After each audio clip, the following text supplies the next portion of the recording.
A storm did what 500 years of Scottish armies couldn't. In October 1263, nature itself turned warrior as the largest Viking invasion fleet ever assembled. 200 longships carrying 20,000 Norse warriors met its doom, not through tactics or courage, but through wind, rain, and the treacherous Scottish coast. Picture this: 20,000 Viking warriors versus a handful of Scottish knights on a beach. The future of Scotland and the end of the Viking Age hanging in the balance. By the end of this video, you'll understand how 4 days of chaos ended 5 centuries of Norse dominance, why the Vikings never returned to Scotland, and how a 22-year-old king's patience proved deadlier than any sword. I'll reveal 3 things that change everything about this battle. First, the secret diplomatic trap that turned weather into a weapon. Second, why the battle's stalemate was actually Scotland's greatest strategic victory. And third, how one storm accomplished what generations of warriors couldn't. But here's what makes this story extraordinary. Why did King Håkon, the experienced warrior, sail directly into a trap? How did Alexander III know exactly when to strike? And what really happened to those thousands of Norse warriors who simply disappeared? How could the mighty Norse fleet, masters of the sea, be destroyed by the very element they commanded? How could a battle with so few actual combatants end an empire? This is the story of a fatal miscalculation by a dying king versus the calculated patience of Scotland's youngest monarch. To understand how 4 days in October changed 5 centuries of history, we need to journey back to when Viking longships were Scotland's recurring nightmare. If you're fascinated by the untold stories of history's most decisive battles, where weather, wit, and warfare collide, hit that like button and subscribe for more epic war content. Now, let me take you back to a Scotland under siege, where Viking longships had ruled the waves for half a millennium. For 500 years, Norse longships had haunted Scottish waters like wolves of the sea. From the Hebrides to the Isle of Man, Viking jarls ruled island kingdoms that answered to Norway, not Scotland. These weren't raiders anymore. They were embedded rulers, their dragon ships as common as fishing boats in western Scottish waters. Enter Alexander III, the young lion, just 22 years old, but already showing the patient brilliance that would define his reign. While other kings might charge into battle seeking glory, Alexander played a longer game. He understood something his predecessors hadn't. The Norse Empire in Scotland was held together by fear and tradition, not strength. Facing him was Håkon IV, called the Old, at 59, a veteran of countless campaigns, the last of the great Viking kings. But age was catching up with the warrior who had once made Europe tremble. Illness plagued him, though he hid it from his men. This campaign would be his last chance to preserve Norse Scotland for his dynasty. The power dynamics were shifting like sand. The Norse controlled the Hebrides, those strategic islands that served as Viking stepping stones between Norway, Ireland, and Scotland. But Scotland itself was growing stronger, more unified. The question wasn't if conflict would come, but when. Negotiations had failed spectacularly. Alexander's offer to buy the Isles, what Norse chronicles called insulting, was really a calculated provocation. He wanted Håkon angry. He wanted him to come. But here's what the sagas don't tell you. Alexander wanted him to come at exactly the right time. The island lords found themselves caught between worlds. Men like Magnus of Man, whose fathers had been Norse kings but whose futures lay with Scotland. The ghost of Sumald, the half-Norse, half-Gaelic warrior who'd challenged both kingdoms, haunted every diplomatic meeting. Loyalties shifted with the tides. Geography itself was destiny here. The Western Isles weren't just territories. They were the maritime highway of the North Atlantic. Control them, and you controlled trade, warfare, and communication between Scandinavia and the British Isles. For Norway, losing them meant losing their last foothold in Britain. For Scotland, gaining them meant security from the sea raids that had plagued them for 20 generations. But when diplomacy failed, Håkon made a decision that would seal the fate of Norse Scotland forever. The Great Hall at Bergen thundered with war cries as Håkon assembled the largest Norse fleet in living memory, 200 longships. Think about that number, stretched across the horizon, masts like a forest on the water, dragon heads promising death. Between 12,000 and 20,000 warriors answered the call, more than most medieval cities contained within their walls. This wasn't just a fleet, it was the concentrated power of Norse civilization. Jarls brought their best warriors, champions who'd raided from Iceland to Constantinople. Ships carried not just fighters but the tools of permanent conquest. Craftsmen, supplies for fortification, everything needed to reassert Norse dominance forever. The commanders tell us everything about this force. Håkon himself, 59 years old, fighting not just Scots but time itself. Unknown to most, disease already gnawed at his strength. Every day at sea drained him further, but Viking kings didn't show weakness. Magnus Olafsson, king of Man, sailed with divided heart. His island kingdom had played both sides for generations. Now he must choose, and he knew whoever won would remember who stood where when steel met steel. Then came Ogmund Crouchdance, the berserker whose name alone terrified enemies. He would lead the shore party, the spear point of Norse fury. Warriors competed to join his band, seeing glory in fighting beside a legend. None knew they were volunteering for their doom. Against them, Alexander positioned a ghost army. The Scots deliberately kept their numbers vague, their positions hidden. Mobile cavalry units lurked in valleys, ready to strike and vanish. Alexander of Dundonald commanded these phantoms, a knight who understood that against Vikings, mobility meant survival. But the Scots weren't gathering an army, they were waiting for an ally that required no payment. The psychological warfare had already begun. When Håkon's vast fleet arrived at Ayr for negotiations, Alexander played for time. Every delay, every diplomatic courtesy that required just one more day served a purpose. He consulted advisors, prayed in churches, considered terms with maddening thoroughness. While Håkon counted ships, Alexander was counting days until the autumn storms. The weather patterns of October in the Firth of Clyde were written in centuries of sailors' bones. Any mariner knew that after September, the North Atlantic turned murderous. Storms swept in from nowhere, winds that could snap masts like twigs, waves that could swallow longships whole. Yet Håkon anchored at Cumbres, a beautiful but deadly position.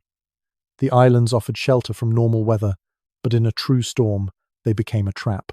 Ships would drag anchor, crash into each other, or be driven onto the rocky shore. The Norse king either didn't know or didn't care. Pride demanded he stay, maintain pressure on the Scots. This is where the story takes a dark turn. The anchorage looked perfect. Protected waters, good sightlines, room for the massive fleet. But locals knew what Håkon didn't. When storms came from the northwest, common in October, these waters became a cauldron. The very features that made it seem safe, the surrounding islands, the narrow channels, would turn it into a ship graveyard. As September waned, Alexander's delays grew more transparent. He offered new terms, then withdrew them, suggested meeting places, then found problems. Each day bought was another day closer to. On September 30th, 1263, Alexander's most powerful ally finally arrived. September 30th dawned grey and ominous. Experienced Norse sailors felt it in their bones, pressure dropping, wind shifting, that electric tension before nature unleashes fury. But retreat now meant admitting defeat without drawing sword. Håkon ordered the fleet to maintain position. Then physics became Scotland's greatest ally. The storm struck like a giant's fist.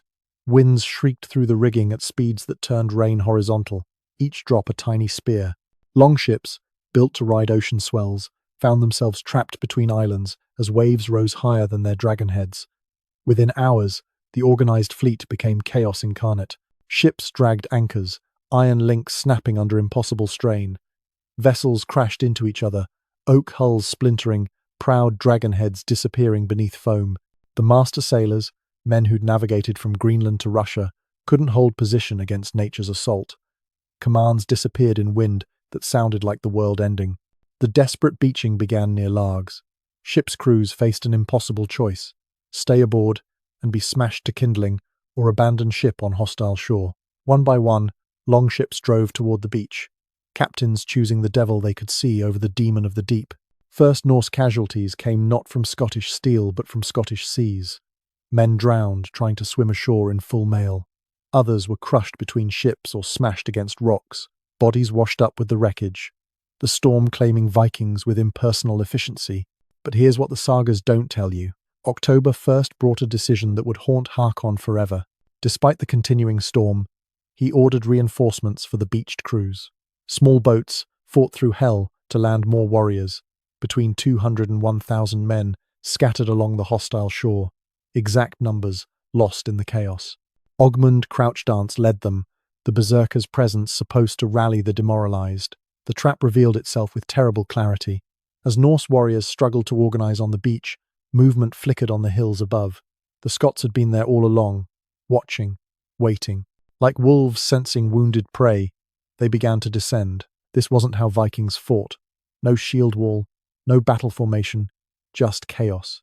The initial skirmish told the tale of the entire battle.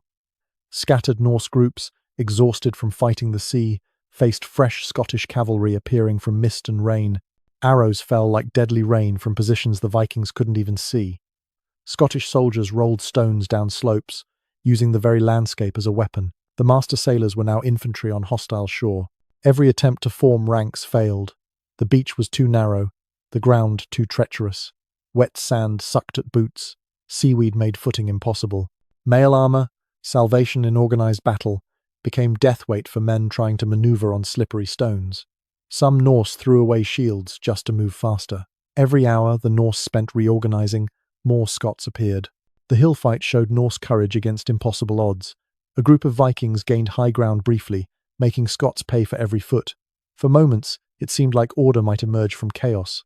Ogmund's war cries rallied scattered groups, berserker fury momentarily pushing back mounted knights. But then, the Scots simply pulled back, letting arrows do what swords couldn't. They had time, position, and reinforcements. The Norse had nothing but courage, and courage doesn't stop arrows or exhaust enemies who won't close for honorable combat. Nightfall brought the cruelest blow. Norse survivors retreated to their ships, those still floating, carrying wounded and dead. The psychological damage was devastating. Vikings didn't skulk away from battles. They didn't abandon positions. Yet here they were, driven off by weather and hit-and-run tactics, unable to even count their losses in the dark. What happened next defied 5 centuries of Viking tradition. The storm wasn't finished with Håkon's fleet, and neither was Alexander. October 2nd's dawn revealed a scene from nightmare. Bodies and wreckage littered the beach, the storm having deposited its grim harvest. Norse honor demanded they return for their dead. Vikings didn't leave warriors for ravens. This simple cultural imperative would trigger the true slaughter. As burial parties landed, they found the Scots hadn't withdrawn. They came from every direction, cavalry from the north, infantry from the hills, archers from positions prepared during the night. This wasn't a battle anymore. It was systematic destruction. The running battles turned Larg's Beach into a charnel house. Norse rearguards fought desperate actions, trying to buy time for comrades to reach boats. Scottish cavalry charged through scattered groups, lances finding gaps in disrupted shield walls. Individual combats erupted everywhere. No lines, no order, just survival. Here's the detail that changes everything. Ogmund Crouchdance made his legendary last stand here. The berserker, seeing disaster unfolding, planted his feet and roared challenges. Warriors rallied to him. 20, 30 men forming a desperate circle. For minutes that felt like hours, this knot of Norse fury held back Scottish charges. Ogmund's axe carved arcs of death, his battle madness, inspiring others to impossible feats. But then came the moment that would echo through centuries. Scottish arrows found gaps. One by one, the circle shrank. Ogmund took wound after wound, berserker fury keeping him upright when normal men would have fallen. His death, witnessed by both sides, marked the moment Norse morale shattered completely. If Crouchdance could fall, what hope for mortal men? Sensory chaos consumed the beach. Horses screamed as Norse spears found their marks. Waves crashed, mixing salt spray with blood spray. Battle cries in Norse and Gaelic created a din that survivors would hear in nightmares. The smell of fear sweat, blood, and salt created an unforgettable stench. In 1 hour, more Norse fell than in the entire Hebrides campaign. The pursuit turned from battle to hunt. Scots knew their terrain, knew where desperate men would run. Every glen, every hiding place had hunters waiting. Small Norse groups, trying to circle back to ships, found themselves surrounded, cut down without mercy. But then something happened that nobody could have predicted. Some Norse actually reached their ships and attempted a counterattack. Formed units pushed back from the beach, trying to establish a defensible position. For a brief moment, Viking discipline reasserted itself. Shield walls formed, axes rose and fell in deadly rhythm. The Scots, perhaps overconfident, took casualties in rushed charges. October 3rd brought the death spiral. Norse commanders, seeing the futility, ordered their own ships burned rather than let them fall to Scottish hands. The psychological impact was staggering. Vikings burning longships was like eagles tearing off their own wings. Smoke columns rose like funeral pyres for an era. This wasn't warfare, this was annihilation. Scattered bands found themselves hunted through Scottish hills. Every farmstead became a potential ambush. Local Scots, victims of generations of Viking raids, showed no mercy to exhausted stragglers. The myth speaks of 25,000 dead. Exaggeration, but the reality was horrible enough. Hundreds confirmed dead, thousands simply vanishing. Let me give you perspective. Imagine a single Norse warrior, separated from companions, trying to reach safety. Wet, exhausted, wounded perhaps. Every sound might be Scottish hunters. Every glen might hide archers. No food, no shelter, no hope except the sea. And the sea had turned enemy too. Of every 10 Norse who landed, how many returned to their ships? The mathematics of disaster were staggering. Håkon attempted to regroup what remained of his fleet. But ships were scattered across miles of coastline. Some had sunk, others were beached beyond recovery. Crews were depleted, mixed with survivors from other vessels. The mighty invasion fleet had become a refugee flotilla. But the storm wasn't Scotland's only ally that day. The weather, having paused, returned October 4th with renewed fury. Ships that had survived the first storm found themselves facing worse. Damaged rigging failed. Weakened hulls, patched hastily, split open. The North Sea claimed vessels that Scottish swords couldn't reach. Final combat sequences played out on isolated beaches. Last stands of trapped Norse groups, fighting to reach boats that no longer existed. Scottish knights, sensing total victory, pressed attacks regardless of casualties. These weren't battles for territory or glory, they were extermination actions. The endgame was approaching faster than anyone realized. One scene captures the totality of Norse defeat. A longship, damaged but seaworthy, tried to collect survivors from a beach. Scottish cavalry arrived simultaneously. The resulting fight, desperate Norse trying to launch the boat while under attack, Scots trying to prevent escape, ended with the ship burning in shallow water, neither side truly victorious, but the Norse dream of conquest dead in the flames. What the Norse didn't know was about to kill them. Many who escaped the beaches died at sea. Ships, overloaded with survivors, handled poorly in continuing storms. Navigation became impossible with mixed crews and damaged vessels. Some made for Ireland, others for Orkney. Many simply disappeared into the North Atlantic's grey embrace. The Vikings were about to learn why Scots feared no invader. Local Scottish forces, alerted by beacon fires, waited at every possible landing point. What started at Largs spread along the entire coast. Any Norse ship seeking shelter found armed Scots waiting. The invasion had become a trap, spanning hundreds of miles of coastline. This is the moment when Viking became history.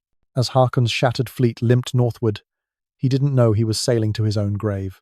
October 5th marked the beginning of the most humiliating retreat in Viking history. Håkon, pride warring with reality, ordered his surviving fleet northward. But this wasn't the organized withdrawal of an army. It was the flight of the defeated, the dying, and the demoralized. The king made the fatal decision to divide his remaining forces. Some ships were sent to garrison Norse holdings in the Hebrides, a futile gesture at maintaining presence. Others scattered to find supplies, repair damage, or simply escape. The mighty fleet that had been concentrated power became fragments, each vulnerable, none capable of achieving anything. But Håkon's greatest defeat wasn't at Largs. It awaited him in Orkney. The arrival at Kirkwall in late October should have been triumph. Orkney was Norse territory, had been for centuries. Instead, inhabitants watched in horror as ghost ships limped into harbour. Where was the mighty fleet?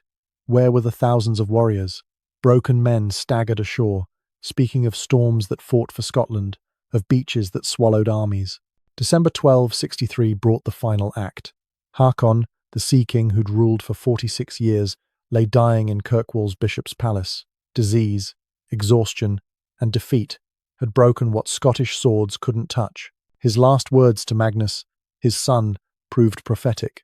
I should have listened to the wind, not the dramatic death of a Viking lord in battle, but the slow fading of an old man who'd gambled an empire and lost. Statistical aftermath painted the scope of catastrophe. Ships lost to storm and combat. Numbers vary wildly. Norse sources admit to many, Scottish chronicles claim most. Reality probably lies between, but even conservative estimates suggest dozens of longships lost, each representing wealth, craftsmanship, and crews that couldn't be replaced. Counting the dead proved impossible. Bodies washed up on beaches for weeks. Many Norse simply vanished, drowned, killed in scattered skirmishes, or dying of exposure in Scottish hills. The sea kept no records, and Scotland had no interest in tallying enemy dead. Thousands, certainly, but exact numbers died with the men who could have counted them. Here's where myth separates from reality. Scottish losses? Lighter than a single Highland raid. Alexander's strategy of letting storm and terrain do the killing meant Scottish casualties stayed minimal. Perhaps dozens dead, mostly from overconfident charges against desperate Norse last stands. The disparity was so extreme that later historians doubted the accounts. Personal stories emerged from survivors, painting individual tragedies within the greater catastrophe. Men spoke of Ogmund Crouchdance, holding the beach alone as friends fled, singing death songs while Scottish arrows found their marks. His body, recovered by Norse under truce, bore 13 wounds. Any 3 would have killed a normal man. Scottish knights became instant legends. Alexander of Dundonald, who led the first major cavalry charge, earned the name Hammer of the Norse. Stories spread of his lance breaking on Norse shields, continuing to fight with sword, rallying men with cries of, "For Scotland" and "St. Andrew." His descendants would trade on this fame for generations. The immediate power vacuum in the Isles created opportunity and chaos. Norse jarls who'd ruled for generations found themselves isolated, cut off from Norwegian support. Some fled immediately, others tried to negotiate with Scotland. The careful balance of power that had maintained Norse influence shattered overnight. But the young Scottish king's victory was even more complete than anyone realized. Magnus VI's succession in Norway marked the end of Viking ambitions. Called the lawmender, not the warmaker, he understood what his father couldn't. The age of Norse expansion was over. No new fleet would sail for Scotland. No attempt to avenge Largs would come. The new king had internal problems and no appetite for foreign adventures. Scottish consolidation began before Norse bodies finished washing ashore. Alexander's agents appeared throughout the Hebrides, offering pardons to those who submitted, promising death to those who didn't. Within months, Scottish garrisons replaced Norse ones.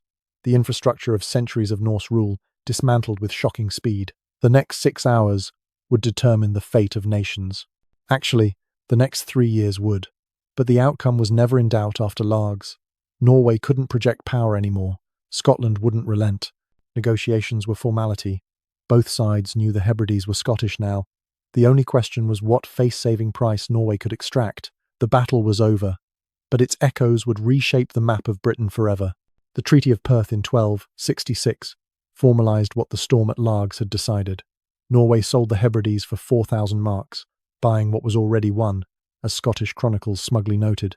But the treaty's clause about perpetual peace between Scotland and Norway proved prophetic. Never again would longships threaten Scottish coasts. Those 40 years following Largs became Scotland's golden age. Free from maritime threat, the kingdom flourished. Trade expanded, culture blossomed, the Scottish identity solidified. Alexander III's reign became the standard by which all future Scottish kings were measured, all because he knew when not to fight. The Viking Age ended on British soil. Forever. Think about that finality. No more dragon ships appearing from morning mist. No more coastal watchers scanning horizons in fear. An existential threat that had defined life for 20 generations simply ended. October 1263 marked the last time Viking warriors would assault British beaches as conquerors. History pivoted on a weather forecast. How many empires rise or fall on such mundane factors? Alexander's genius wasn't in battle tactics or warrior prowess. It was understanding that nature was neutral, favouring whoever best used its patterns. He turned Scotland's notorious October weather from curse to weapon. Modern parallels abound. How often does patience defeat power? How frequently do empires fall not through grand battles, but through overextension meeting environmental reality? Largs teaches that sometimes the greatest victories come not from what you do, but from what you don't do. Today, Largs hosts a Viking festival, the defeated, celebrated by the victor's descendants. Historical irony at its finest. Tourists photograph the pencil monument marking where an age died. Few understand they're standing where medieval Europe's most successful raiders met their match in Scottish reign. Archaeological evidence keeps emerging. Storm erosion reveals Viking artifacts, weapons, coins, ship fittings. Each discovery adds details to the story. The beaches still hide secrets, still occasionally surrender a helm or sword to remind us that legend was reality. That storm did what no army could. It ended an age. 500 years of Norse dominion over Scottish waters ended in 96 hours of meteorological violence. The great equalizer wasn't courage or skill, but wind and wave serving Scottish purposes. Alexander's genius shines brighter through centuries. He won by waiting, conquered by not fighting, defeated an empire through patience.